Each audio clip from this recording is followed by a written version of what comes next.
Up first, amid several ongoing fraud cases, the major organized crime and anti-corruption agency MOCA is urging the public to report anything they know or suspect to be fraudulent activities or corruption. The agency recently launched Jamaica's first anti-corruption Tipline, offering money for information that help solve cases. It's been 11 days since the shocking revelation that Usain Bolt was fleeced over $2 billion Jamaican dollars at investment firm Stocks and Securities Limited. The story, picked up by international media, has dominated local news and discussion programs. Just today, a dancehall music video about the fraud deemed the largest in recent history.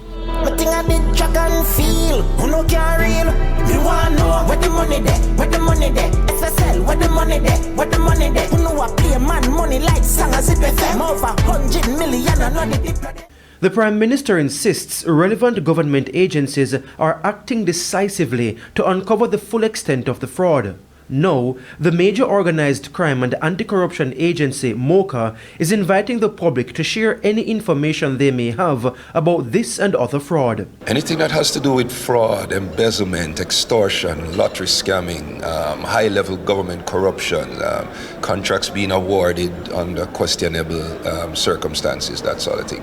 The Tipline 888 MOCA tip has been set up in collaboration with Crime Stop and is the first anti-corruption tipline in Jamaica. Essentially what we're doing is empowering citizens to be a part of the anti-corruption efforts. We believe that if citizens who are aware of corruption taking place in the country are given a convenient, confidential avenue to report the tips, and they themselves can become a part of the solution. Major Basil Jarrett says for any useful information shared, callers will be rewarded. There are various categories of rewards offered for information, but again, that depends on just how useful the information is. But we do encourage persons to use the tip line, because what you might think is neither here nor there, it might be a very major part of an operation or an investigation that we're doing, and it helps to paint out that intelligence picture for us. So you don't make the determination that this is nothing. Let us make that determination of our own.